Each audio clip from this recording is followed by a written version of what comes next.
अस्सलाम वालेकुम सर। वालेकुम सलाम।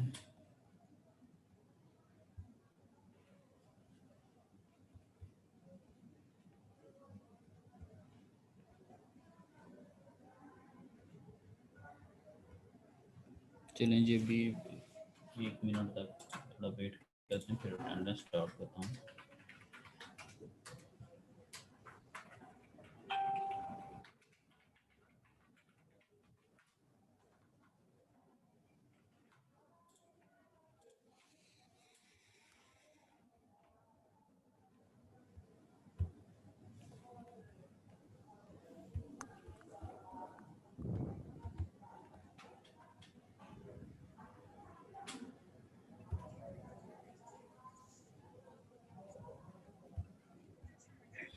अस्सलाम वालेकुम। वालेकुम सलाम।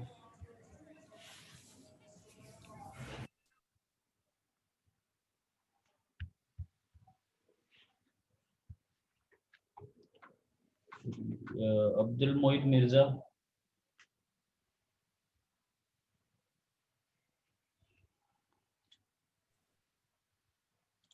जी अब्दुल रहमान मौजूद है जी। अब्दुल्ला जमशेद,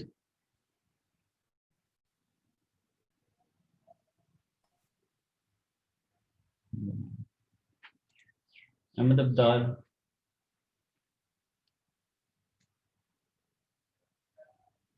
नहीं। अमर इशफाक अवान,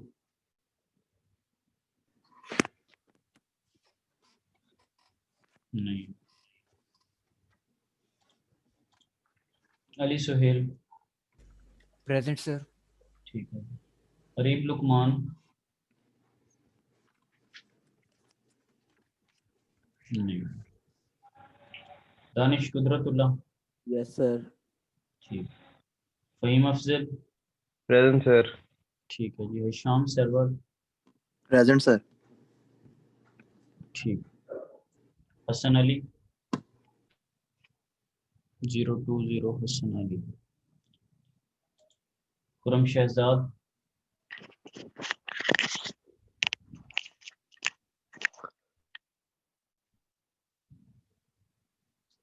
नहीं। मोहम्मद अली हसन, 035 मोहम्मद अली हसन। मोहम्मद दाऊद मंसूर, नहीं। 061 मोहम्मद फारूक, नहीं।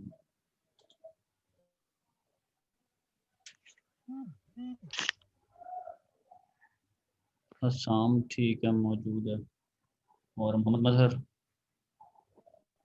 Present sir. सामने बाद में वजह बतानी है कि कनेक्टेड है, लेकिन इसमें attendance. Sir Shahryar, Mohammad Mazhar present. ठीक है।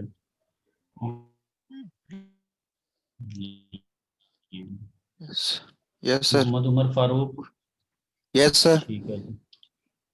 ठीक है जी, ठीक है। मोहम्मद उमर हयात, उमर हयात भी मौजूद है।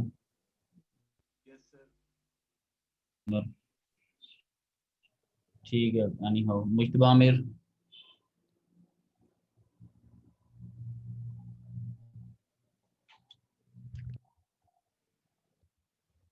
मुश्तबा आमिर नहीं है। सन्नान आमिर,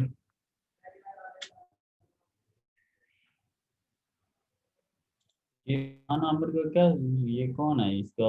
ये तो इस तरफ ऐसे की तरफ कि पता नहीं जा चुका है, ये चला गया, ये क्या इसका मामला था?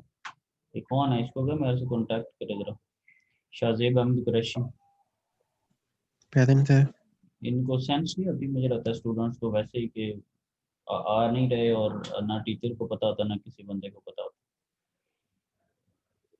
7th सेमेस्टर तक भी अगर इनको एटिकेट्स नहीं आई है, पता ही नहीं है कि चीज़ों को लेके कैसे चलना, तो फिर इनका लिया। शाहजेब अहमद कुरैशी मौजूद है, ठीक है। Sharaj Khalid,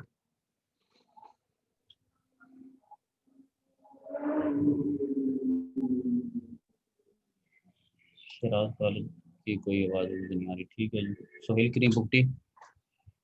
present sir. ठीक है जी। सर आसाम से दिखी लगी। शाम सदीकी पता नहीं कि लगी है या नहीं लगी, क्योंकि अभी तो हम सोहेल करीम बुकटी की बात कर रहे हैं। ठीक है। ये सर सैयद हैदर अली तिरमिजी।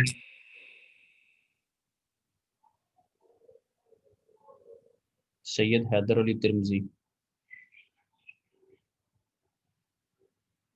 नहीं है। ज़ाहिर इफ्तिखार।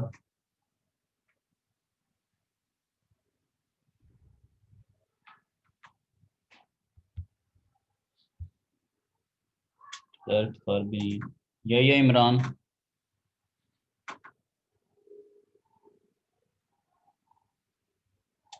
या इमरान भी नहीं। तो सेम स्टेटस अटेंड है। अब बताएं जी लेट कौन है। अगर कोई लेट आता है ना तो वेट किया करे, बीच में इंटरप्ट नहीं किया करे जब अटेंडेंस जारी होती है। एक तो आप लोग अपनी वजह से, आप अगर अपने वक्त पे नहीं बोल पाए तो सब्र किया करें, जब मैं पूरी अटेंडेंस लगा लूँ दरमियान में इंटरप्ट ना किया करें। अटेंडेंस छोड़ के मैं बीच में क्यूरीज को आंसर नहीं कर सकता। हाँ जी बताएं जिन्होंने लेट ज्वाइन किया। 08 सर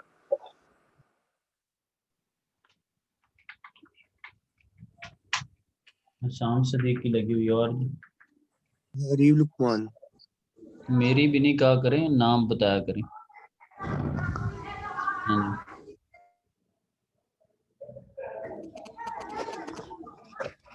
नाम बताए ना। मेरी, इसको मैं सर्च करूं अब्दुर्रहमान सर। MEERRI मेरी। अब्दुल की लगी है। गरीब लुकमान। हाँ,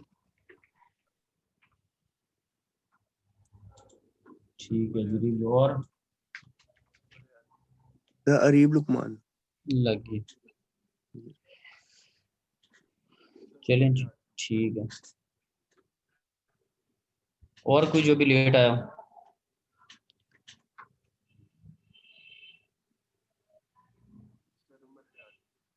उमर हयात ग्रुप की उमर दोनों की लगी हुई है। दो इकट्ठे उमर थे। मोहम्मद मजहर सर। हम्म। मजहर की भी उस वक्त लगाई है। आपको कितनी दफा कहा है कि साथ ही एक्नॉलेजमेंट मैं देता होता हूँ, उस पर गौर किया करे। ठीक है, या इस तरह की आपकी वजह से ही कह रहा होता हूँ। और आपको क्या लगता है मैं कोई विर्द कर रहा हूँ? मैंने आप नहीं लोगों को सर, कहा है वॉइस ब्रेक हो रही थी सर, इसलिए समझ गया। कि जब मैं अटेंडेंस लगा रहा हूँ मैं साथ में आप लोगों को एक्नॉलेज भी करता हूँ। ये कोई वो चस्के वाली चीज़ थोड़ी है कि बार बार उसको देखा जाए कि हाँ जी क्या हो गया। ठीक है जी। तो अटेंडेंस लगाती मैंने। काफ़ी सारे स्टूडेंट ठीक आ रहे हैं, रेगुलर ही हैं। बीच बीच में कुछ कोई एक दो हैं जो कि मुझे अभी से नज़र आ रहे हैं। उनके मामला ठीक नहीं है, पता नहीं क्यों नहीं ठीक है, लेकिन मेजॉरिटी कुछ रीज़नेबल ही अटेंडेंस है। ठीक है। अभी भी अगर एट द मोमेंट देखूँ ना तो मेरे पास 28 पार्टिसिपेंट हैं। और चाहे कोई अटेंडेंस लगा के निकल गया है या उसकी लगी नहीं है, जो भी है 28 पार्टिसिपेंट है। और एट द मोमेंट जो लिस्ट में है वो 15 लोग। ठीक है। तो 15 में से आप हिसाब लगा ले, 8 और 5 13, यानी कि 13 लोग सिरे से मौजूद ही नहीं। ठीक है। सो एनी हाउ, कोई बात नहीं। चलें जी, अब मैं स्टार्ट करता हूँ जरा। सर ये मोहम्मद फारूक की अटेंडेंस लगा देना। क्यों, आपकी उस दिन भी लगाई, आज नहीं लगनी आपकी? ये जो सर मेरी भी कनेक्ट हुई है सर, मेरी भी प्रेजेंट लगा दे सर। क्यों? सर अभी सर हुई है, मीटिंग में ज्वाइन हुई।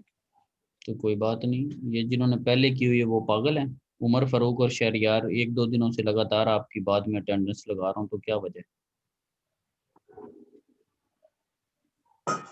मैं सर मैं या बाकी जो लोग जो पहले आ जाते हैं?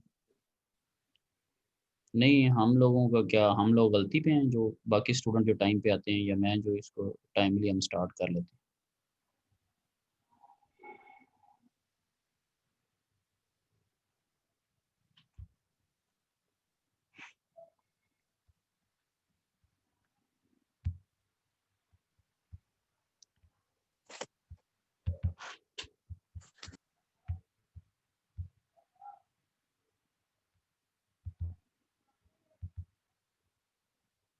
ये जिसकी अटेंडेंस नहीं लगी है, जिसको अटेंडेंस का मसला मसला है ना, वो लेक्चर के बाद मुझे ईमेल करना होगा, ठीक है, ताकि सारों का कोई मसला नहीं, जिसका पर्टिकुलर मसला है ना, मुझे सारों के मसले याद हैं, मैं उस पर्टिकुलर स्टूडेंट को ही एड्रेस करूँगा।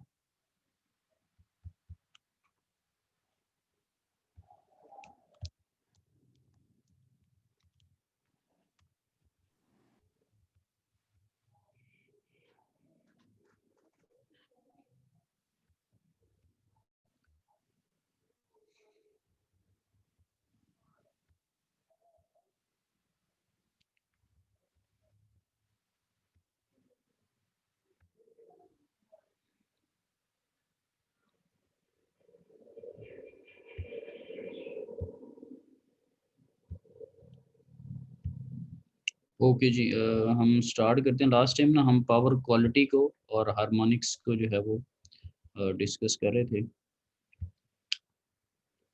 सो उसमें हम कुछ डेरिवेशंस की तरफ या कुछ फार्मूलाज की तरफ जा रहे थे, तो जो कि अभी हम उसके काफ़ी क्लोज हैं। इन अ वेरी क्विक वे आपको बता देता हूँ 1-2 मिनट के अंदर। उसमें समरी ये थी कि हमारे पास जो ओरिजिनल सिग्नल होता है उसके अंदर fluctuations, ups and down voltage की हो सकती हैं ड्यू टू डिफरेंट रीजंस, ठीक है। ऑन ऑफ है, स्विचिंग की वजह से है, कोई व्हीकल पोल में हिट कर गई है, लाइटनिंग की वजह से, ठीक है, कोई भी हमारे पास इशू हो सकता है जिसकी वजह से। और उसमें हमने under voltage, over voltage, sag, swell और surges, spikes, impulsive outage, electrical noise, इन सारों को डिस्कस किया था और इनकी रीजंस भी डिस्कस की थी। फिर हमने ये भी डिस्कस किया था कि कस्टमर एंड पे या यूटिलिटी एंड पे क्या प्रिकॉशनरी मेजर्स हो सकती हैं टू ओवरकम इट। और फिर हमने एक चीज़ की कि अगर यही जो आउटेज है, ये जो प्लस या माइनस है, ये जो बीच में इश्यूज आ रहे होते हैं, ये अगर कॉन्टिन्यूस अगर ये इशू आ जाए तो उसको फिर हम कह रहे थे कि दैट इज़ हार्मोनिक डिस्टॉर्शन। और कॉन्टिन्यूसली एक सेम इशू फॉल कर रहा है विद इन अ सिग्नल, तो उसको हम कह रहे थे हार्मोनिक डिस्टॉर्शन। और कॉन्टिन्यूस सिग्नल की अगर हमने रिप्रेजेंटेशन करनी है या उसमें हार्मोनिक्स को हमने रिप्रेजेंट करना है, तो फिर हमारे लिए जो बेस्ट सिग्नल होता है that is sinusoidal, sine wave होती है, ठीक है। और फिर उसके अलावा हमने देखा कि, और इसीलिए पिक्चर्स के अंदर आपको साइनोसाइडल वेव अभी यहाँ पर नज़र आ रही है और अमूमन होती भी है। इस पे मैंने कमेंट भी किया था लास्ट लेक्चर में कि why that is important, why that is mother of all the signals. So any हो जी, सो उसके लिए फिर हमने समहाउ किसी एक पॉइंट पे फोरियर का भी सहारा लिया जहाँ पर हमें ज़रूरत थी। इस तरह की कुछ चीज़ें थी जो कि हमने डिस्कस की थी। और फिर हम कुछ मैथमेटिक्स की तरफ गए थे, वो भी काफ़ी इजी है, जिस पे मैं कमेंट कर देता हूँ। अभी आपके सामने स्लाइड के ऊपर टोटल हार्मोनिक डिस्टॉर्शन से रिलेटेड कुछ मैथमेटिकल वर्क हुआ हुआ, इसको वन बाय वन ज़रा डिस्कस कर लेते हैं। तो होता क्या है कि हार्मोनिक डिस्टॉर्शन को कैलकुलेट किया जाता है और टीएचडी, टोटल हार्मोनिक डिस्टॉर्शन को कैलकुलेट किया जाता है, और विद इन अगर सर्टेन वो लिमिट है तो दैट्स फाइन, अदरवाइज उसको ओवरकम करने की कोशिश की जाती है, अदरवाइज जो ऑलरेडी सेटअप है उसको ख़राब किया जाएगा। एनी हो, तो हमारे पास जो करंट है उसको जब हमने रिप्रेजेंट करना होता है तो that is a continuous signal. तो पहला जो उसकी वेव है वो एक फंडामेंटल फ्रीक्वेंसी है, फिर नेक्स्ट, फिर नेक्स्ट, फिर नेक्स्ट। तो इसका हम कह रहे होते हैं first fundamental, second, third, fourth, इस तरह की हम जो टर्म्स हैं वो यूज़ कर रहे होते हो। तो और इसी तरह अप टू टिल इन्फिनिटी हमारे पास जो है वो एक पूरे सिग्नल को जाहिर कर रहा था, ठीक है। दैट इज़ द फर्स्ट, और सेकंड उसका फंडामेंटल, और थर्ड फंडामेंटल, और आई मैग्नीट्यूड है साथ में √2 हमारे पास आ रहा है। ये गेनुसो को भी कहा था कि लेक्चर 2 जो था उसकी जो स्लाइड एलएमएस पे अपलोडेड है उसमें मेंशन है कि व्हाई वी आर यूजिंग √2। और जब हम इस चीज़ की आरएमएस वैल्यू लेंगे तो आरएमएस करते हैं, एक तो एवरेज ले लेते हैं, ये कुछ पिछली चीज़ें हैं जिसको मैं थोड़ा क्विकली ज़रा रिपीट करूँ, और एक स्केयर ले लेते हैं उसी सिग्नल का। सो वंस हमने उसका स्केयर या जब एवरेज ली तो हमारे पास it's looks like a formula a plus B plus C का स्केयर, जो कि हमने 9th 10th में पढ़ा, और फर्स्ट ईयर सेकंड ईयर पे भी मैथ में हमने फार्मूलाज देखे। हमने को 10 to 12 डिफरेंट फार्मूला स्टडी किए थे जिनमें that is one of that. So a plus B plus C का जो स्केयर है, इट लुक्स लाइक के इसको जब ओपन किया जाएगा that is a square plus b square plus c square और plus 2ab plus 2ac plus 2bc। और ये इन्फिनिटी तक ऐसा ट्रेंड है हमारे पास, थर्ड हार्मोनिक्स, फोर्थ और टिल एंड तक हमारे पास ऐसा ट्रेंड है। ये तो था एक सिंपल फार्मूला। इसको अगर हम अपनी स्लाइड के स्टेप नंबर 2 पे अप्लाई करें, जिसके साथ मैंने 3 टिक मार्क्स लगाई काफ़ी बड़ी बड़ी, अगर हम अपने फॉर्मूला को इसके ऊपर अगर हम अप्लाई करें तो हमारी जो सेकंड स्टेप है उसके ऊपर अगर हम फॉर्मूला अप्लाई करें तो that's looks like a step number 4। तो उसमें उसी तरह हमारे पास फर्स्ट जो सिग्नल है उसका स्केयर आ गया, फिर जो सेकंड हमारे पास सिग्नल था उसका स्केयर आ गया, प्लस हमारे पास थर्ड सिग्नल का स्केयर आ जाएगा, और प्लस 2 AB की तरह, ठीक है, और प्लस 2 BC की तरह या प्लस 2 AC की तरह हमारे पास बाकी चीज़ें जो हैं वो आती जाएंगी। और यहाँ पर हमने एक चीज़ की थी कि अगर आपके पास 2 कॉज़ के जो सिग्नल्स हैं वो मल्टीप्लाई हो रहे हों और उनके ओमेगा के साथ एक डिफरेंट कांस्टेंट आ रहा हो, लेट्स से यहाँ पर n और m लिखे हुए, फॉर एग्जांपल n1 और m2 है, फॉर एग्जांपल n2 और m3 है, तो अगर ये लेट्स से हो cos 2 mega t into cos 3 mega t, तो उसका जो आंसर है हमारे पास 0 आएगा। दैट इज़ अ डेरिवेशन जिसको कि अभी बुक में या हम यहाँ पर डिस्कस नहीं कर रहे, यू कैन गूगल इट, और दैट इज़ अ प्रूव के जब आप डिफरेंट फ्रीक्वेंसीज के ऊपर 2 कॉज के सिग्नल को मल्टीप्लाई कर रहे हैं बाय टेकिंग देयर एवरेज, तो वो आपके पास 0 होता है। शर्त क्या है कि n और m both are not equal, right. तो क्योंकि हम और हमारे इक्वल भी नहीं है, वो हम उसको 2AB कर रहे हैं या 2BC कर रहे हैं या 2AC कर रहे हैं, तो दो डिफरेंट चीज़ें हैं जिनको हम कर रहे हैं। माइक सभी ऑफ ही रखें सारे, ठीक है जी। सो ये हमारे पास सिनेरियो था। अब हमने जब इसको इम्प्लीमेंट करना अपने फार्मूला के ऊपर, तो मैं इसको हाईलाइट कर रहा हूँ। मेरे पास ये वाली जो टर्म है ये आपके पास 0 हो जाएगी, और मेरे पास ये वाली भी जो टर्म है वो मेरे पास जो है वो ठीक है 0 हो जाएगी।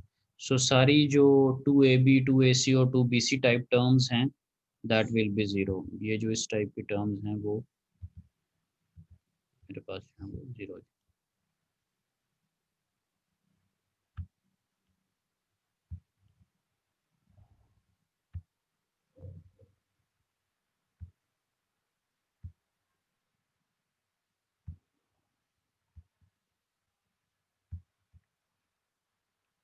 ठीक है, ये इस टाइप की सारी टर्म्स मेरे पास 0 हो जाएंगी, और पीछे मेरे पास टर्म्स जस्ट बचेंगी स्केयर्स की।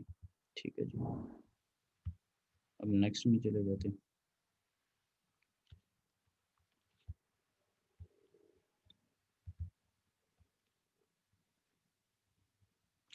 ओके जी, अब जो स्केयर्स की टर्म्स हैं उसका बड़ा सिंपल सा हल है। फॉर एग्जांपल यहाँ पे इन जनरल मैंने बात कर दी आई एन की ना, एन नंबर की मैंने बात कर दी, दैट ये जो आई एन है इसकी जगह मेरे पास I1 भी हो सकता है, इसकी जगह मेरे पास I2 भी हो सकता है, इसकी जगह मेरे पास I3 भी हो सकता है।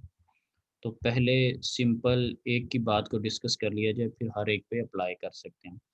तो हमारे पास जो स्केयर वाली टर्म बच रही थी पिछली स्लाइड में, दैट्स लुक्स लाइक कि आई का स्केयर, कॉस स्केयर और एन ओमेगा टी। ये एन हमारे पास वहाँ पर क्या था, ये कभी 1 था, कभी ये 2 था, और कभी ये 3 था।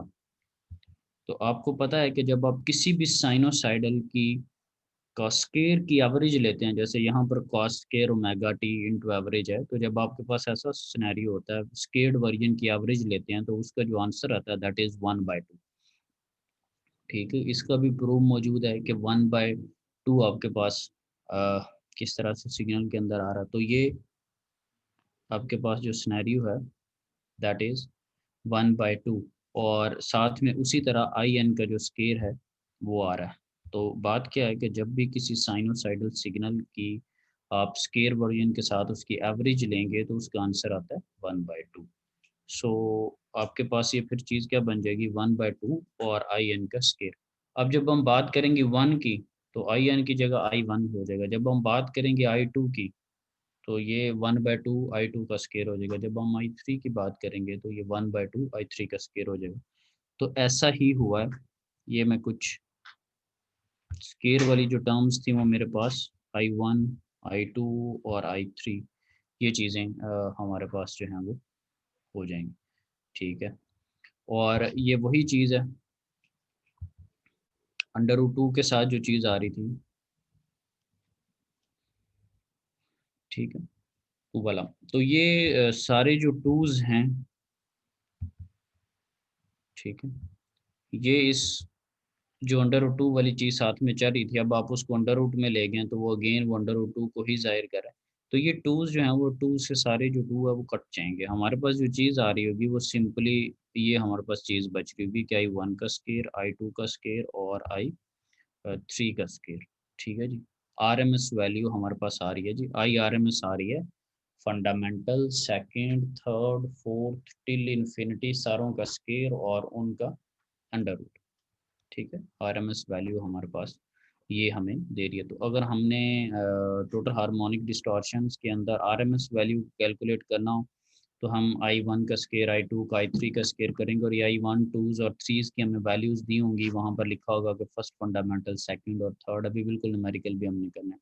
और इसी तरह जब हम बात करते हैं टोटल हार्मोनिक डिस्टॉर्शन की तो उसकी डेफिनेशन है कि बिल्कुल सेम यही फार्मूला हो लेकिन उसमें न्यूमिनेटर के अंदर फंडामेंटल कंपोनेंट I1 नहीं आना चाहिए और उस फार्मूले को I1 से आपने डिवाइड करना है। ये बाय डेफिनेशन है टोटल हार्मोनिक डिस्टॉर्शन की कि यहाँ पर आपने जो फंडामेंटल है उसको एक्सक्लूड करना है, न्यूमिनेटर के अंदर फंडामेंटल को इंक्लूड नहीं करना और डिनोमिनेटर के अंदर जो फंडामेंटल है उसको आपने शामिल करना है। ठीक है, तो पिछली स्लाइड और इस स्लाइड में ये जो डेरिवेशन है स्टेप बाय स्टेप आप आए हैं, इसके अंदर किसी को कोई एतराज़ वगैरह कि कौन सा स्टेप कैसे हो गया। जहाँ पर मैंने कहा है कि ये डेरिवेशंस हैं वहाँ पर मैंने आपको हिंट दे दिया है कि अगर आपने कहीं उसको सर्च करना हो तो आप उसको कैसे कर सकते हैं। फॉर एग्जांपल यहाँ पर मैंने हिंट दिया है कि जब आप साइनोसाइडल का स्केयर के साथ एवरेज लेते हैं तो that is 1/2, you can Google it और आपको इस पे डेटा मिल भी जाएगा। और शायद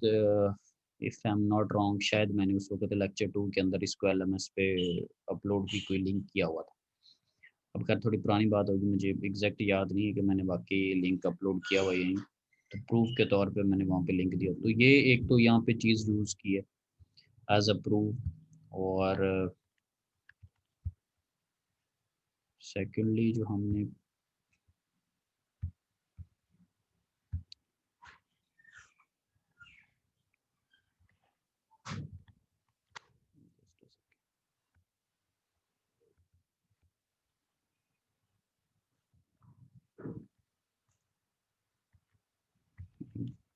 और सेकेंडली जो हमने पहली स्लाइड पे ये जो चीज़ है ये यूज़ की थी। ठीक है, बिल्कुल डिनोमिनेटर में नज़र आ रहा है और ये लास्ट टाइम भी हमने डिस्कस की थी। तो ठीक है जी, इसमें किसी को कोई एतराज़ वगैरह कि एक आपने सीरीज़ ऑफ करंट की वेवफॉर्म ले ली है फर्स्ट, सेकंड और थर्ड फंडामेंटल्स के साथ। ठीक है जी। और पहली चीज़ आई थी अंडर रूट 2, सो ये लेक्चर नंबर 2 का की जो स्लाइड्स हैं वहाँ से आपको इन्फॉर्मेशन मिलेगी। जो बॉटम में किया हुआ वो आपको गूगल से इन्फॉर्मेशन मिलेगी। सो फंडामेंटल्स को ले लिए, उनका स्केयर्स ले लिए, 2AB AC BC वाली टर्म ज़ीरो हो जाएंगी और स्केयर्स वाली जो टर्म है वो 1/2 दे देंगी करंट के साथ और उस तरह हम फॉर्मूला ले लेंगे। सर ये रिपीट कर दिएगा, कौन सी टर्म जीरो हो जाएंगी दोबारा एक दफा? जो आपके पास 2ABs, ये फार्मूला डिस्कस कर रहा हूँ जिसको अभी हाईलाइट कर रहा हूँ। 2AB 2AC और जी 2BCs सर। वाली जो टर्म्स हैं वो ज़ीरो हो जाएंगी। और ज़ीरो कहाँ पर मेंशन उसने किया हुआ टेक्निकली ये जी अब सर नीचे ठीक है। मैं हाईलाइट कर रहा हूँ। इसके अंदर अब AB, इससे क्या मुराद है, अब ये for example cos n omega t है ना, तो ये फॉर एग्जांपल फर्स्ट हार्मोनिक्स के फर्स्ट फंडामेंटल है और ये cos m ओमेगा t हो सकता है कि ये सेकंड हो, क्योंकि जब आप ए बी की बात करते हैं A is different B is different, जब आप ए सी की बात करते हैं A is different C is different, B C की बात की again B is different C is different. ठीक है, तो ये एक cos के साथ एक बाय डिफ़ॉल्ट एक डिफरेंट टर्म्स आनी है, तो ये वाली टर्म ज़ीरो हो जाएंगी और वो इस फॉर्मूले में कौन सी हो रही हैं वही ये वाली टर्म्स और ये वाली टर्म्स। ठीक है जी। सो अब रहेगी बात सिर्फ स्केयर्स की। तो जो स्केयर्स हैं वो अगली स्लाइड पे आपको बताया है कि स्केयर के साथ जब किसी को साइन का आप स्केयर लेते हैं और उसकी देन एवरेज लेते हैं तो वो आपके पास 1/2 को रिप्रेजेंट करता है और उसके थ्रू हमने फार्मूला फर्दर जो है उसको सिंप्लीफाई कर लिया। इसका जो न्यूमेरिकल है वो इससे भी ज़्यादा आसान है कि आपके पास सो एनी हो जो फार्मूला हमने फाइनली यूज़ करना है।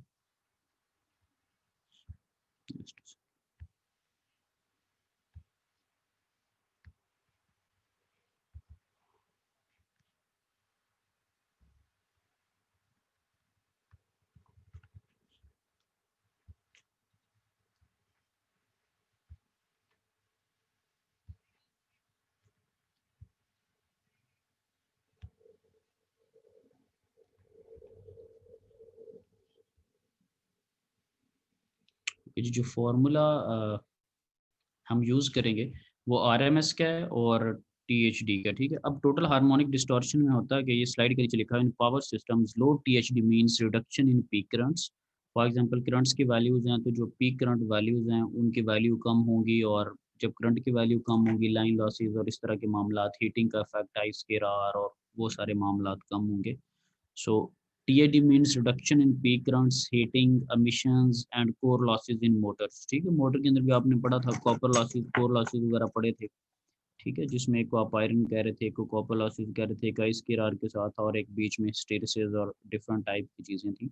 सो इनके कम होने का मतलब ये कि ये वाली चीज़ें जो हैं वो इवेंचुअली कम हो जाएंगी, जिसकी वजह से हम इन चीज़ों में इंटरेस्टेड होते हैं। तो हमारे पास अब एक एग्जांपल है जिसको करने से हमारी जो पिछली स्लाइड है वो थोड़ी और बेहतर हो जाएगी। इसको देखते हैं कि harmonic analysis of the current drawn by CFL yields the following data. तो ये अब आपके पास आया हुआ है, CFL जो है that is compact fluorescent lamp. ये राइट साइड पे पिक्चर के नीचे मेंशन भी है कि harmonics current spectrum for an 8 watt electronic ballast compact fluorescent lamp currents और RMS वैल्यूज, ठीक है। सो ये हमारे पास वैल्यूज़ हैं, और लेफ़्ट साइड पे एक टेबल भी आप अगर देख रहे हो तो बना हुआ है कि हार्मोनिक्स के साथ लिखा हुआ 1, ये लेफ़्ट साइड पे जो टेबल है 1 3 5 7 9, और फर्स्ट हार्मोनिक्स पे करंट की जो वैल्यू है, RMS करंट की वैल्यू है एम्पेयर्स के अंदर 0.15, थर्ड पे 0.12 और देन 0.08 और देन 0.03 और देन 0.02, यानी कि जहाँ सर पर ये हमें, हाँ जी, सर एक क्वेश्चन था कि ये हाँ जी, इसने जो ग्राफ है इसको देख के मतलब कि चार्ट बनाया है। ग्राफ को देख के भी आप बना सकते हैं, क्योंकि ग्राफ आपके पास मिली एम्पेयर्स के अंदर है और आप यहाँ पे एम्पेयर्स के अंदर रीडिंग लिख रहे हैं। अब इसको देख के भी बनाया जाता है। फॉर नहीं सर, एग्जांपल ये जो जो वेव फॉर्म है मतलब कि ये मैं हार्मोनिक को आपका रिप्रेजेंट कर रही है। मैं आपका क्वेश्चन समझ गया हूँ कि न्यूमेरिकल में क्या आएगा और आपको क्या करना होगा ना। मंजिल आप जी सर। डेस्टिनेशन पे पहुँच गए ना, टीचर को पता होता है बच्चा क्या कह रहा है। एक मिनट पर सब्र करें। 1 पे अब मैं ग्राफ से आपको बताने लगा जी। 1 पे आप देखें ये 140 पे है ना, और ये 140 से ऊपर आपका सिग्नल आ रहा है, ये यहाँ पे करके ऑलमोस्ट, ठीक है, और ये किस में दिया हुआ, मिली एम्पेयर्स के अंदर, ठीक है। तो एम्पेयर्स के अंदर उसको कन्वर्ट जो है वो किया जा सकता है। अगर लेट से ग्राफ की को वैल्यू दे देता है, इसको अगर आपने वहाँ पर कन्वर्ट करके यूज़ करना हो, टेबल दे देता है तो टेबल को आप यूज़ कर लें। सो इट डिपेंड्स के हमें क्या चीज़ें यूज़ करनी, समझ लगी ना बात में। 140 को 140 से ऊपर आपके पास वैल्यू है, और ये वाली जो वैल्यू है दैट इज़ 150 मिली। तो 150 मिली को या 140 मिली को जब आप चेंज करेंगे एम्पेयर्स के अंदर तो वो 0.14 या 0.15 ही बनेगा ना, 140 से वैल्यू ज़्यादा, ठीक है। तो वो अगर आप एम्पेयर्स के अंदर लेंगे तो 0.15 ही बनेगा। ये वाली जो वैल्यू है अगर मैं इसको 0.15 बनाऊँ तो मैं इसको बना सकता। एनी हाउ जी, तो फर्स्ट हार्मोनिक इसी तरह थर्ड पे वैल्यू दी हुई है, और इसी तरह 5th पे दी हुई है, 7th पे, 9th पे, 11th पे, ठीक है जी। चैलेंज, अब आपने क्या काम करना है, जो चीज़ें फाइंड आउट करनी है, find the RMS value of the current and the total harmonic distortion. RMS value find out करनी है। अब RMS वैल्यू क्या होती है, अंडर रूट्स के साथ। RMS वैल्यू ये होती है कि अंडर रूट्स के साथ आपने आंसर लेना होता है। सो अंडर रूट्स के साथ अगर मैं इन चीज़ों का आंसर लेता हूँ तो फॉर एग्जांपल मेरे पास ये टेबल गिवन है, तो इसमें फर्स्ट का स्केयर और थर्ड का स्केयर, 5th का स्केयर। अच्छा एक और भी चीज़ है, लास्ट टाइम थोड़ा कमेंट किया था, यहाँ पे आप देख रहे हैं इवन हार्मोनिक्स डिस्कस नहीं की। इवन हार्मोनिक्स की वैल्यू भी 0 होती है आपके पास। फर्स्ट का स्केयर, थर्ड का स्केयर, 5 का, 7 का, 9 का, और उसके ऊपर RMS वैल्यू में क्या होता है, अंडर रूट 1/2 को हाईलाइट किया। 1/2 से क्या मुराद होता है कि आपने सारी वैल्यूज़ का क्या लिया हुआ, अंडर रूट लेके, और उसके अंदर सारी स्केयर्ड वैल्यूज जो हैं वो रख दी, ठीक है। तो वैल्यूज फ्रॉम द ग्राफ भी हम देख सकते हैं और फ्रॉम द टेबल भी देख सकते हैं। अभी एट द मोमेंट जस्ट 9 तक क्यों गया, क्योंकि आपके पास जो टेबल गिवन था वो जस्ट 9 तक था, तो उसने 9 तक का डेटा ले लिया। फर्स्ट, थर्ड, 5th, 7th, 9 सारों का स्केयर लेके 1/2। So that is the answer कि RMS वैल्यू आपके पास आई। अब टोटल हार्मोनिक डिस्टॉर्शन की बात कर लेते हैं कि उसमें आपके पास क्या सिनेरियो है।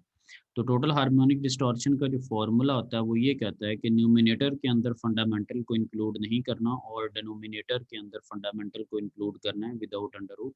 सो फंडामेंटल जो था, अब अगर टोटल हार्मोनिक डिस्टॉर्शन की बात करें तो 0.15 जो है दैट इज़ द फर्स्ट, यानी कि फंडामेंटल हार्मोनिक्स, उसको आपने डिनोमिनेटर में लिख दिया और न्यूमिनेटर में वही सारी जो थी ये इसको आप न्यूमिनेटर में यूज़ कर लेंगे। ठीक है, जैसे अभी पिछली स्लाइड में फॉर्मूला हमने पढ़ा था, सबका स्केयर्स और ऊपर अंडर रूट, तो 0.99 का मतलब कि 99% इसमें टोटल हार्मोनिक डिस्टॉर्शन है। तो दैट इज़ द वे कि इस पे आपने किस तरह से कैलकुलेशन की है। तो थ्रू ये जो राइट साइड पे ग्राफ है उसके थ्रू ये टेबल जो है वो बनाया जा सकता।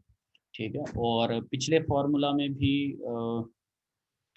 हार्मोनिक्स का जो डेटा लिखा हुआ था, उस हार्मोनिक्स के डेटा में आपको जो इवन्स हैं वो नज़र नहीं आए। इवन हार्मोनिक्स वैसे ज़ीरो हो जाते हैं और वैसे ज़ीरो ये बेसिकली किस तरह हो जाते हैं, ये जब आप कैलकुलेशंस कर रहे हैं ना, कोसाइन वगैरह की जब मल्टीप्लिकेशन और इस तरह की चीज़ें होती है तो उनके अंदर ये टर्म जो है वो ज़ीरो हो जाती है। तो ये एक सिंपल सा था, प्रीवियस स्लाइड्स थी, उन स्लाइड्स को यूज़ करके हमने ये न्यूमेरिकल किया कि इसको किसी को इसमें कोई इशू हो कि लेट्स से जी कौन से वैल्यू कहाँ से फाइंड आउट करनी है और कौन से सिंबल से क्या मुराद और डेटा कहाँ से पिक करना है, इस पे कोई कमेंट वगैरह।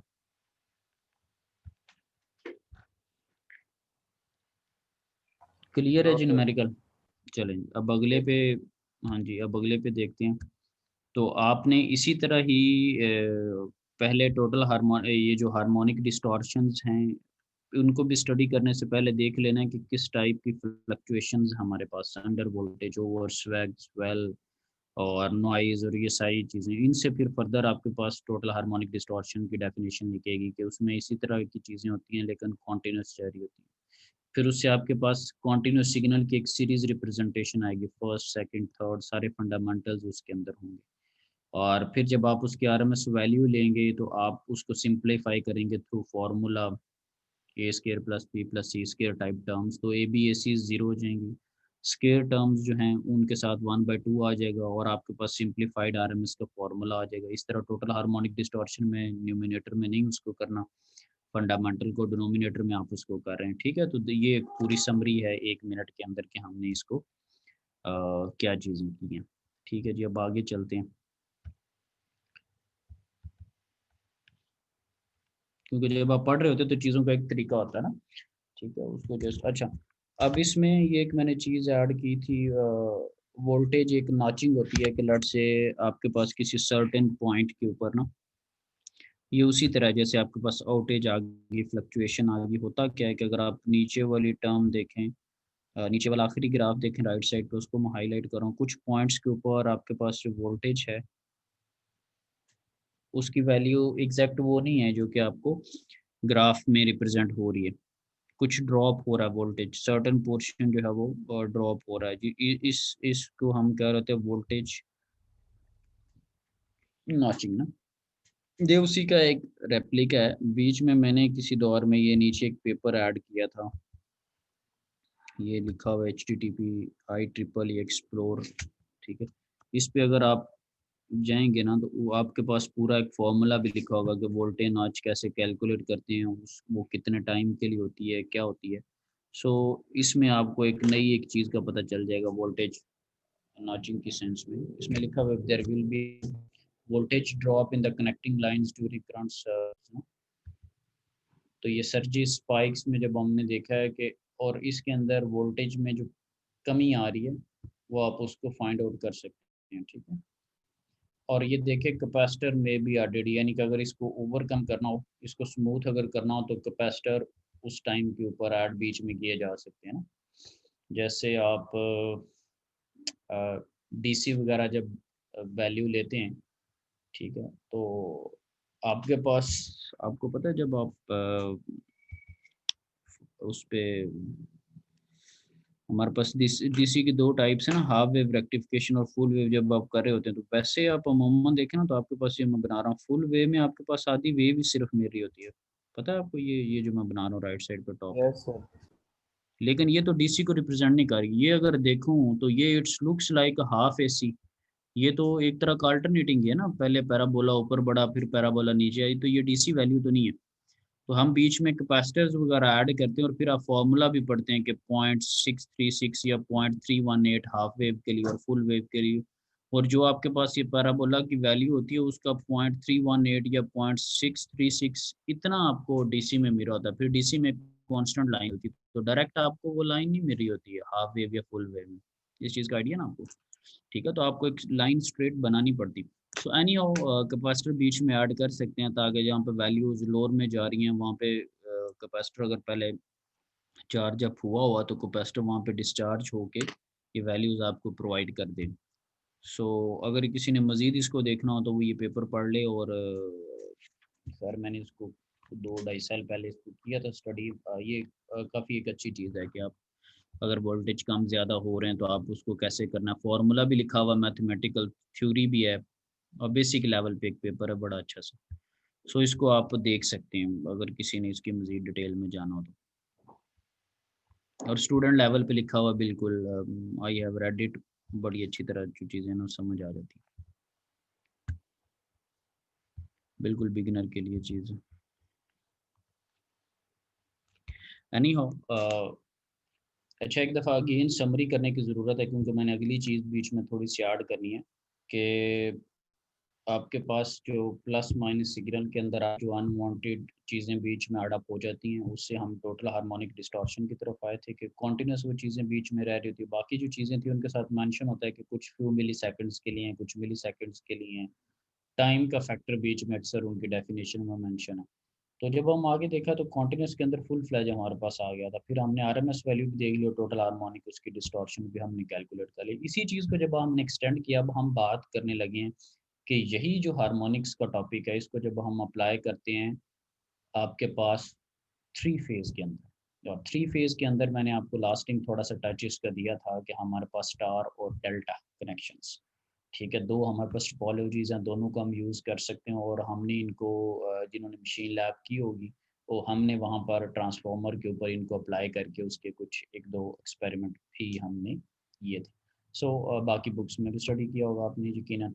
सो हमारे पास 3 फेज़ के अंदर जो पर्टिकुलरली जिस चीज़ का यहाँ पर जिक्र है वो जिक्र है जी 4 wire 3 phase system. Why we are saying कि 4 वायर जी 3 फेज़ की और एक न्यूट्रल की है, तो वही बात हमारे पास हो रही है। अब इसमें हमने फर्दर क्या चीज़ की थी कि जो आपके पास बैलेंस्ड सर्किट होता है, बैलेंस्ड सर्किट 3 फेज़ के अंदर बैलेंस जो सर्किट होता है, ठीक है, अगर उसके अंदर कोई हार्मोनिक्स वगैरह नहीं और वो है भी बैलेंस तो उसका जो आई एन है, न्यूट्रल का जो करंट है वो हमारे पास 0 होता है, ठीक है। तो इस टॉपिक को हम डिस्कस कर रहे थे कि न्यूट्रल के अंदर हार्मोनिक्स की क्या एडिशन है, किस टाइप का उसमें सिनेरियो होता है।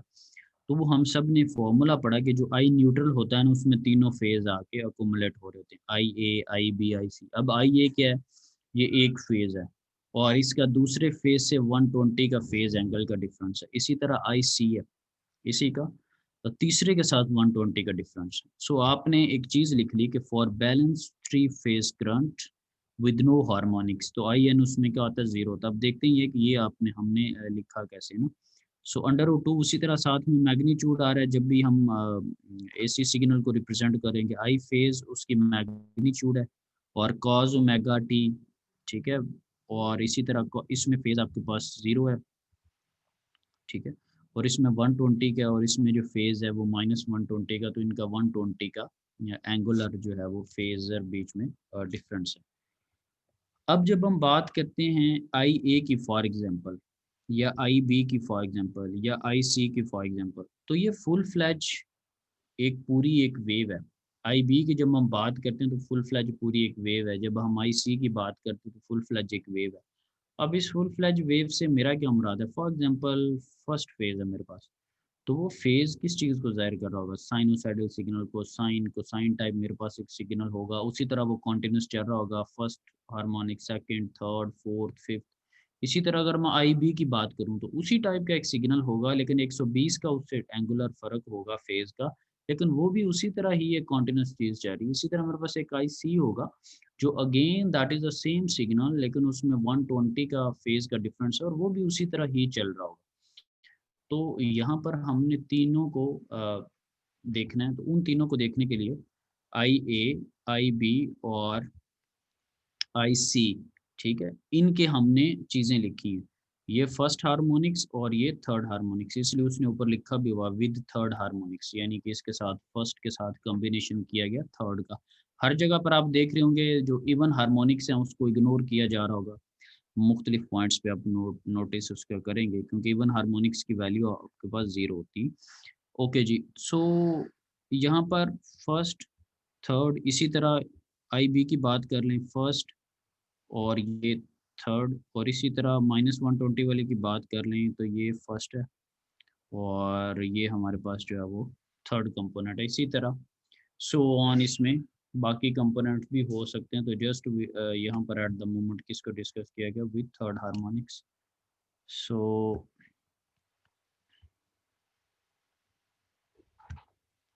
अब नेक्स्ट में देखते हैं कि हमारे पास क्या चीज़ मौजूद है।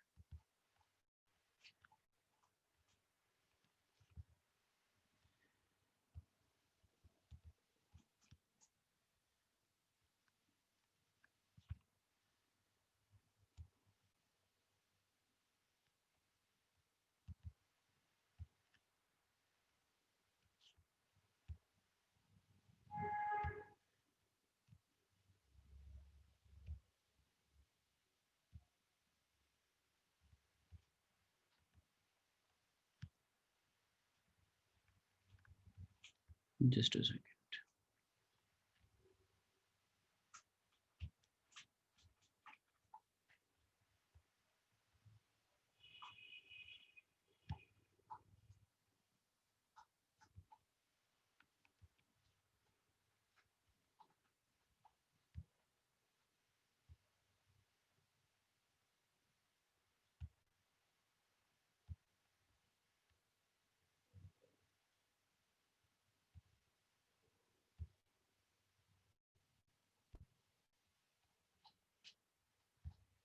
ओके जी, अब देखिए आपके सामने एक डिफरेंट स्लाइड है, harmonics and overloaded neutral continued, इस तरह की हेडिंग सामने नजर आ रही है।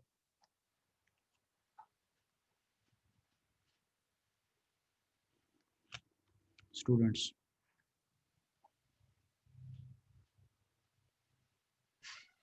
कोई बंदा माइक ऑन करके ये बता दे कि harmonics and overloaded yes sir neutral continued, ठीक, एक डिफरेंट एक। अच्छा, यस सर। ओके। अच्छा, अब आप सामने अगर टॉप पे देखें तो आपके पास एक चीज लिखी हुई है, cos 3 omega t plus minus 120 ना, ठीक है जी। और ये cos 3 omega t plus minus 120 के साथ लिखा हुआ है, किसका दूसरे लफ्ज़ों में मतलब ये है कि अगर मैं 3 को मल्टीप्लाई कर दूं, that feels like a cos 3 omega t plus minus 360, ऐसा ही। फिर आगे एक चीज लिखी हुई, is equal to cos 3 omega t। पहला जो स्टेटमेंट लिखी हुई है, इसकी मैं भी वजाहत करता हूँ, इस पर देखें कोई इसकी कुछ सेंस बनती है।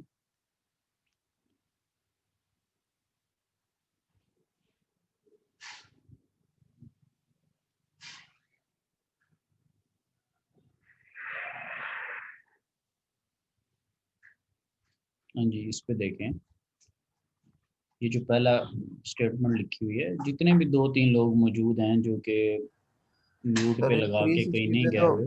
वही आ जाएगी ना वापस, लेकिन सर ये नहीं समझ आ रहा कि वह प्लस माइनस 120 और 360 के इक्वल कैसे है।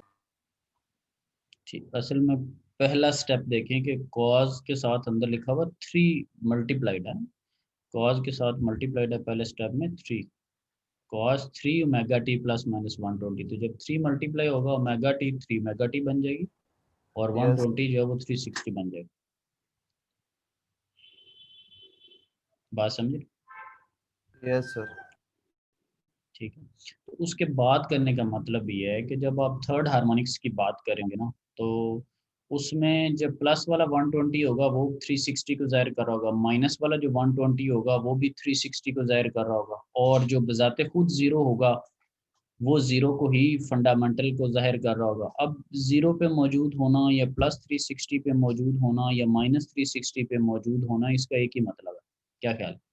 360 के यस बाद सर। रेपिटेशन स्टार्ट हो जाती है ना, ठीक है। तो यहाँ पर बात करने का मकसद ये है कि थर्ड हार्मोनिक्स पे जो 3 सिग्नल होंगे, फंडामेंटल की थर्ड हार्मोनिक्स भी उसी चीज़ को ज़ाहिर कर रही होगी, और फंडामेंटल जो थर्ड है आई बी का सिग्नल है उसकी भी थर्ड हार्मोनिक्स, और आई सी का जो सिग्नल है उसकी भी थर्ड हार्मोनिक्स एक ही चीज़ को ज़ाहिर कर रही होगी। तो इसी वजह से उनको क्या लिख दिया, I three cos 3 mega T, और आई बी वाले को भी क्या लिख दिया, I three cos 3 mega T और आई थ्री cos 3 मेगा। ये बेसिकली थे क्या, ये जो था वो ये वाली चीज़ थी, ये वाला जो था उसके साथ 3 बार मल्टीप्लाई हो रहा था, और वो ओमेगा टी और लेट्स से जी प्लस 120 बन रहा था, ठीक है। अब ये अगर 3 ओमेगा टी प्लस 120 बन रहा था, तो ये आपको स्टेप ने यही बताया हुआ कि अगर इस तरह बने तो आप 3 मेगा टी प्लस 360 कर सकते हैं। 360 अगर हो जाता है तो उसका मतलब अगेन उसने रेपिटेशन स्टार्ट कर दी, तो आप ये चीज़ें लिख सकते हैं। इसी तरह जब आपने इसकी बात की तो आपको पता है कि 3 इंटू ये ओमेगा टी और माइनस 120 था, पिछले भी स्लाइड में हमने देखा। सो ये 3 मेगा टी हो जाएगा, और ये बीच में 120 के साथ जब 3 मल्टीप्लाई होगा तो ये आपके पास क्या बना रहा है, माइनस 360। तो माइनस 360 हो या प्लस 360 हो, पहला स्टेप यही बता रहा है कि वो रेपिटेशन स्टार्ट कर देता है, ठीक है। तो वो cos 3 मेगा टी ही होता है, लिहाजा हमने तीनों को जो है वो थर्ड जो हार्मोनिक्स थी उनको ये लिख दिया। तो ये तीनों जब एक ही चीज़ बन जाएंगे तो ये आपस में ऐड अप हो जाएंगे। I three cos 3 mega T और 3 का फैक्टर आ जाएगा, ऐड अप हो चुके हैं, और अंडर रूट 2 साथ में वैसे ही जा रहा है। अब देखने की ज़रूरत ये है कि यहाँ से ये चीज़ें किधर गई, ये जिनको मैं अब सर्कल करने लगा, I1 cos ओमेगा टी और I1 cos omega T plus 120 और I1 cos omega T minus 120। यानी कि बात करने का मकसद ये है कि थर्ड हार्मोनिक्स को तो किसी तरह आपने सेम करके कह दिया कि ये तीनों ऐड हो गए, लेकिन फंडामेंटल को किधर भेजा है। सो जो फंडामेंटल हार्मोनिक्स है, इस केस में जब हम उसको ऐड अप करते हैं तो उसका हमारे पास आंसर ज़ीरो आता है। इसको मैंने एलएमएस पे मेंशन भी मेरे ख्याल से किया, मैं वहीं से उसको ओपन कर लेता हूँ। लास्ट टाइम मुझे लगता है मैंने मेल एक भेजी थी जिसमें एक लिखा हुआ था कि फंडामेंटल कैसे ज़ीरो हो जाएंगे, कुछ इस तरह की, आई थिंक सो था ऐसा कुछ। ये हाँ, उसको एलएमएस से ही मैं एक मिनट ज़रा देख लेता हूँ। तो वो बेसिकली मैंने आप लोगों की मोटिवेशन के लिए ही भेजी थी। लास्ट टाइम भी मैंने आपको बताया था कि काफ़ी सारी ज़ीरोज़ इकट्ठी हो गई हैं, तो इसलिए बीच में एक दो को टेस्ट किया गया था कि क्या वाकई ऐसा होता है, ये नहीं होता। अगेन वो that is a Google version, साफ ज़ाहिर बुक में तो एक जस्ट एक स्टेटमेंट लिखी हुई है कि ये ज़ीरो हो जाता है। मैं पेज खोलता हूँ ज़रा।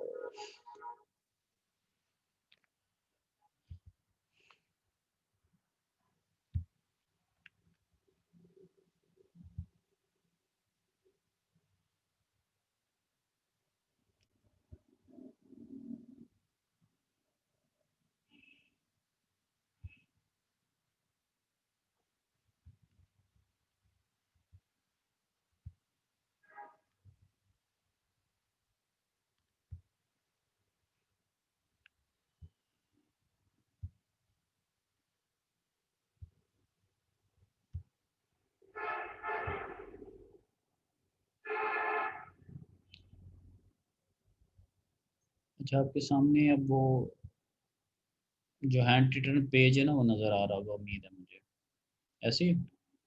Yes sir.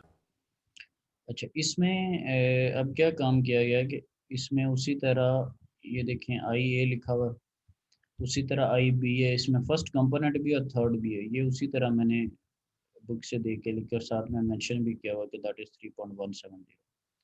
थर्ड हार्मोनिक्स को भी हमने स्लाइड में डिस्कस किया है कि प्लस 120 पे हो, माइनस 120 पे हो, या ज़ीरो के एंगल पे हो, तो ये 0 360 या माइनस 360 ये एक ही चीज़ को जाहिर कर रहे होते, और इन तीनों को ऐड करके हमने लिख दिया था कि 3 के साथ हमने इनको लिख दिया था। ये तो हम अभी स्लाइड पे डिस्कस करके आ चुके। उसने लिखा हुआ था बेसिकली कि ये जो फंडामेंटल कंपोनेंट होते हैं ना, ये ज़ीरो है, क्योंकि फंडामेंटल एक 0 पे पड़ा हुआ है, एक 120 पे और एक -120 पे पड़ा हुआ है, तो ये आपस में एड अप हो तो नहीं सकते, क्योंकि जो आपने राइट साइड पे काम अप्लाई किया था ना 0 360 और -360 का टच दिया, वो यहाँ पे टच नहीं आ सकता।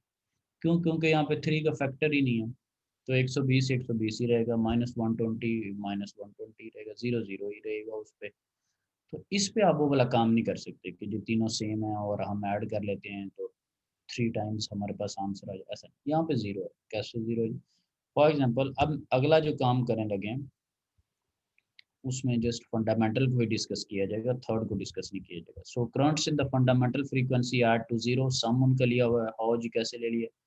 फॉर एग्जांपल अब मैं सिर्फ उसमें फंडामेंटल को लिख रहा हूँ, √2 I1 cos mega T, I1 cos mega T plus 120 और I1 cos mega T minus 120। सो ये cos मेगा टीज और 120 या इनको इस तरह भी मैं लिख सकता हूँ। इनको अगर मैं रेक्टेंगुलर जैसे एंगुलर फॉर्म होती है, इस तरह रेक्टेंगुलर फेजर जम टाइप, इसको मैं लिख सकता हूँ कि इसकी मैग्नीट्यूड 1 है और एंगल इसका 0। फॉर एग्जांपल इसकी मैग्नीट्यूड 1 है और इसका एंगल है -120। फॉर एग्जांपल इसका मैग्नीट्यूड है 1 और इसका एंगल है -240। ये सारे आपस में क्या हैं, 120 के डिफरेंस पे पड़े हुए हैं। वैसे नॉर्मली आप क्या करते हैं कि एक 0 पे पड़ा हुआ है, एक 120 पे पड़ा हुआ है और एक -120 पे पड़ा होता है, ठीक है। तो 0 वाले का अगले वाले प्लस वाले 120 से 120 का फ़र्क है, जिसको आप -120 कह रहे होते हो उसका प्लस वाले 120 से 100 240 का ही फ़र्क होता है बेसिकली। सो एनीहो हम इसको इस तरीके से भी लिख सकते हैं। अब ये किस तरह हो गया, फॉर एग्जांपल 0 है तो उसके अंदर अगर 360 ऐड कर दें या माइनस कर दूं तो इसी तरह की मेरे पास एक चीज़ आ जाएगी। तो ये वही चीज़ें लिखी हुई हैं, बस ये है कि उनको एंगुलर जरा मैग्नीट्यूड और एंगल के वेरिएंट में लिख दिया, ठीक है, difference of 120 with each other. जैसे ऊपर लिखी वापस ले जाएं तो उसी चीज़ को ज़ाहिर कर। अब जब इनकी वैल्यूज़ लिखी ना, जिस तरह बात आप इनको लिखते हैं x + yj की फॉर्म में, ठीक है, तो 1 और 0 को 1 ही लिखते हैं, 1 और -120 को -0.5 और -0.87 लिखा हुआ है, और 1 और -240 को कैलकुलेटर पे भी आप कर सकते हैं -0.5 और +0.87। तो जब इनको ऐड अप वगैरह खैर किया तो ये 0.5 और 0.5 के माइनस दोनों ऐड अप हो के -1 बन गया, और ये -0.87 है प्लस 0.87 आपस में कट गए, तो 1 -1 से कट गया और माइनस और प्लस का 0.87 जो वो आपस में कट गया। तो इंटरनली आपके पास क्या बचा, ये 0 आपको टर्म दे रही। So sum of fundamental component add to 0, ठीक है। फंडामेंटल जो कंपोनेंट थे जो फंडामेंटल पे थे, आई ए का भी, आई बी और आई सी, 0 120 और -120 के फ़र्क पे सारे 0 हो गए। और जो थर्ड हार्मोनिक्स वाले थे उनके साथ 3 का फैक्टर था, -120 -360 बन गया, +120 +360 बन गया, और जो फंडामेंटल पे पड़ा था वो फंडामेंटल पे रहा। तो तीनों एक ही चीज़ को ज़ाहिर कर रहे थे, तो हमने उनको ऐड करके 3 का कंपोनेंट कर दिया। तो इज़ इट क्लियर कि फंडामेंटल सारे किधर चले गए हैं, और जो 3 वाला टर्म है उसको अ, हमने किस तरह से ऐड करके जो है वो लिख दिया है। ओके है जी। Yes sir.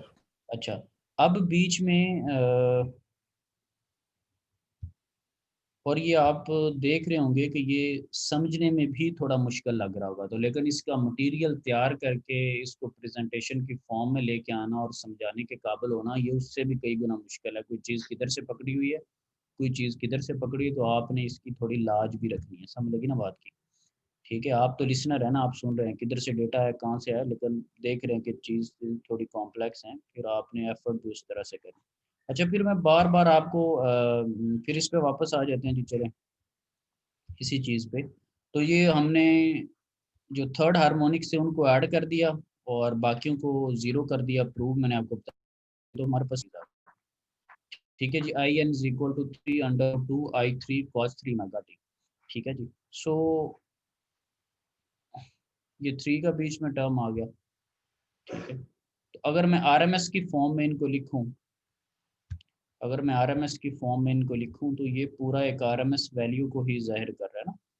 अगर मैं RMS में लिखना चाहूँ, अगर नहीं लिखना चाह रहा तो दैट इज़ फाइन, ये ठीक है। अगर मैं इनको RMS की फॉर्म में लिखूं तो ये जो मैंने सर्कल किया हुआ ये पूरा I3 को ही जाहिर कर रहा है in the form of RMS। I3 √2 I3 cos 3 omega T, ये I3 के कंपोनेंट को ही जाहिर कर रहा है। तो अगर हम आरएमएस की फॉर्म में लिखें, आरएमएस की फॉर्म में क्यों लिखा है, क्योंकि पिछला आपने न्यूमेरिकल चेक किया, उसमें आपको जो पीक करंट्स थे in the form of RMS दिए हुए थे। फर्स्ट फंडामेंटल पे आरएमएस वैल्यू दी थी 0.15, फिर इसी तरह सेकंड पे, थर्ड पे। तो अगर हमें न्यूमेरिकल में आरएमएस में हो तो हम ये फार्मूला यूज़ कर सकते हैं, IN = 3I3। अच्छा, इसमें एक और चीज़ यहाँ पे हमने एक और चीज़ बीच में ज़हन में लेके आनी है, जो कि देखने में थोड़ी मुश्किल होगी, लेकिन हमने उसको ज़रा इत्तेफाक करना है उस पर। ये फार्मूला हमें ये जाहिर कर रहा है कि जो चीज़ें 3 के मल्टीपल में आएंगी वो वाले हार्मोनिक्स आप शामिल करेंगे, और जो 3 के मल्टीपल नहीं होंगे वो वाले हार्मोनिक्स आप शामिल नहीं करेंगे। 3 के हार्मोनिक्स जब आएंगे तो वो शामिल क्यों कर रहे हैं, क्योंकि वो अगेन +360 -360 बना देंगे, तो जिनका एक ही मतलब होता है, 0 पे आप मौजूद हूँ या +360 पे मौजूद हूँ या -360 पे मौजूद हूँ या इनके किसी मल्टीपल पे मौजूद हूँ। जब वेव फॉर्म अपने आप को रिपीट करना शुरू कर दे तो वैसे किसी भी आप मुकाम पे होंगे तो उनको शामिल करेंगे, बाकी जीरोज ही रहेंगे। तो थर्ड का मल्टीपल भी आएगा, 9 भी आएगा, again that is a multiple of 3, 27 harmonics भी आएगा, again that is a multiple of 3। समझ रहे हैं हम बात को? 3 का जो मल्टीपल है वो इस वजह से आएगा कि जब वो 120 के साथ मल्टीप्लाई होता है तो वो 360 या 360 का मल्टीपल बनाता है। -120 के साथ जब मल्टीप्लाई होगा तो -360 जो है उसका मल्टीपल वो बनाएगा। तो उस पे वेव फॉर्म अपने आप को रिपीट कर रही होती है, वो फैक्टर ज़ीरो नहीं होंगे, वो सारे सेम चीज़ें होंगी, वो आपस में प्लस हो जाएंगे, उनको हम शामिल करेंगे। इज इट क्लियर कि 3 के मल्टीपल को क्यों मैं कह रहा हूँ कि हम इंक्लूड करेंगे? थर्ड हार्मोनिक्स भी आएगा, 9th भी आएगा, 27th भी आएगा। किसी को इस पे एतराज?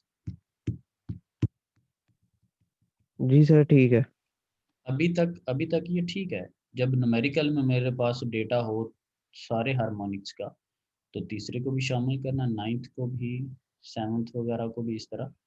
अच्छा, बार बार मैं एक आपसे चीज़ कहता था कि इवन हार्मोनिक्स जो होंगे ना वो ज़ीरो होंगे, तो उसका भी नीचे ये प्रूव मेंशन है। ठीक है, बहुत सारी चीज़ें जो हैं वो आपकी 1 बाय 1 क्लियर हो रही हैं। ठीक है, मुख्तलिफ जगह पे आपको चीज़ों का जो है ना वो प्रूव मिल रहा है। तो इवन हार्मोनिक्स क्यों ज़ीरो होंगी, पीछे लिखा हुआ है कि सेकंड हार्मोनिक्स को उसने फॉर एग्जांपल ले लिया, तो उसने आपको सॉल्व करके बताया है कि सेकंड हार्मोनिक्स अगर मैं इसको शामिल करूं, that is the second harmonics phase 0, that is the second harmonics at phase 120, that is the second harmonics at phase -120।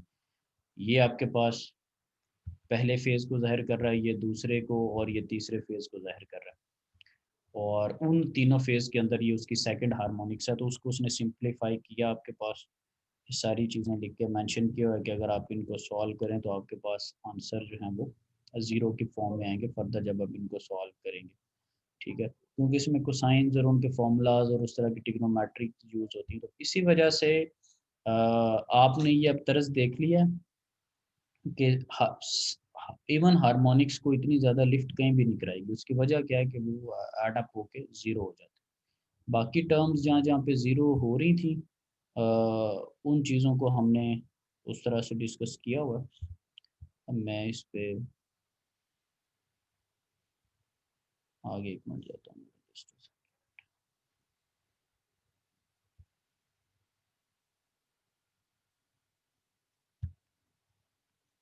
अब इसका एक न्यूमेरिकल देख लेते हैं। इसका न्यूमेरिकल हमें क्या कहेगा, पहले में हमने आरएमएस और टोटल हार्मोनिक डिस्टॉर्शन का न्यूमेरिकल कैलकुलेट किया, तो इसमें बात आ जाएगी न्यूट्रल की ना, यानी कि 3 फेज के अंदर न्यूट्रल की हमारे पास बात आ जाएगी। सो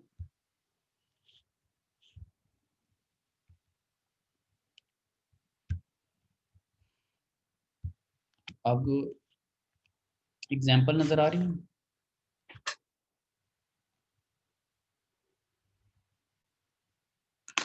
स्क्रीन के ऊपर?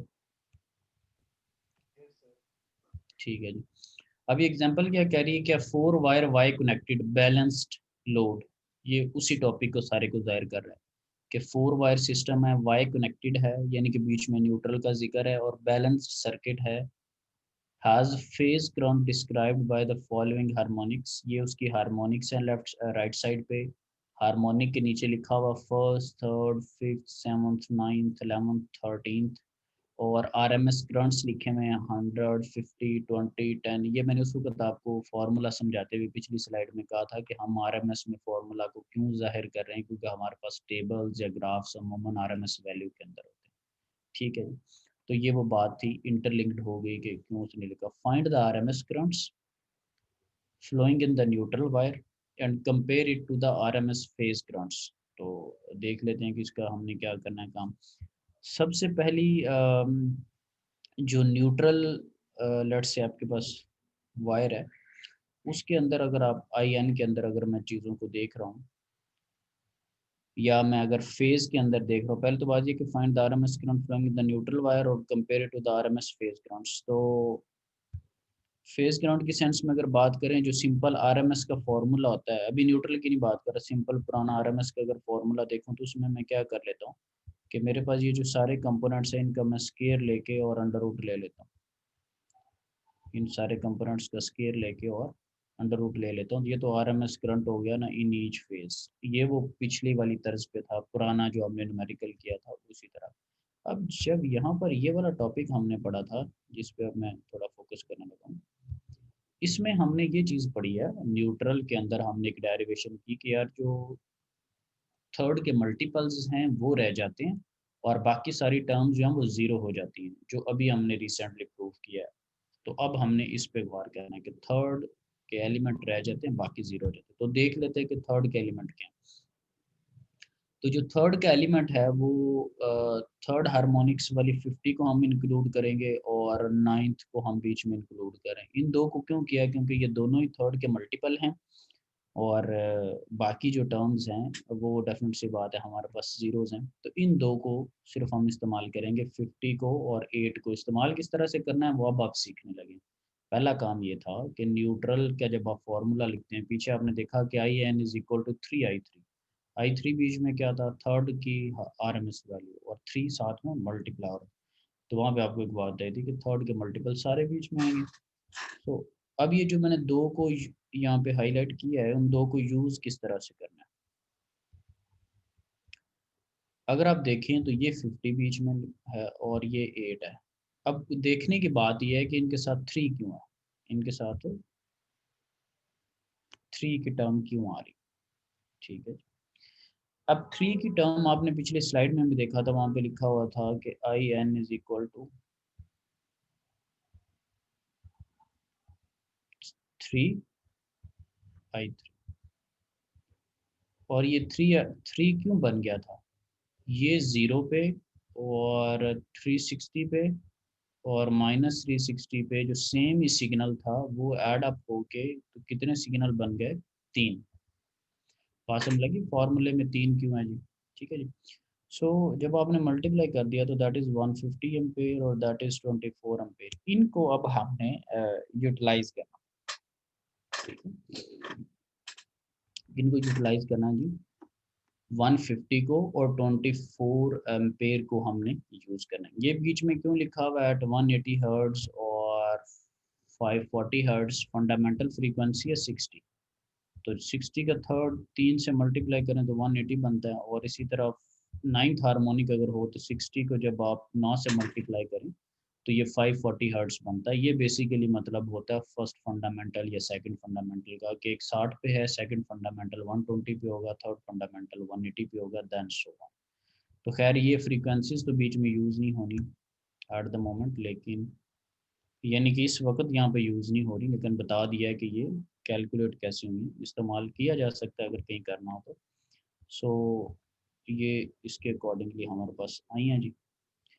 अब जब हमने ये बात कर ली ये सारी चीज़ें, हमें उसने कहा हुआ कि find the RMS current flowing in the neutral wire and compare to the RMS phase. Phase current हम नीचे वैसे निकाल चुके सारों को स्केयर करके। तो जो न्यूट्रल वायर का अब ये जो या 9th कंपोनेंट आया है या 24, तो उसको क्या करना है कि 24 वाला जो कंपोनेंट है उसका स्केयर और जो 150 वाला कंपोनेंट है उसका स्केयर और उनका ऊपर अंडर रूट। तो ये हमारे पास 152 जो है वो आंसर आ रहा है, क्योंकि न्यूट्रल वायर ने कैरी किया हुआ और न्यूट्रल वायर की RMS, और नीचे वाला जो था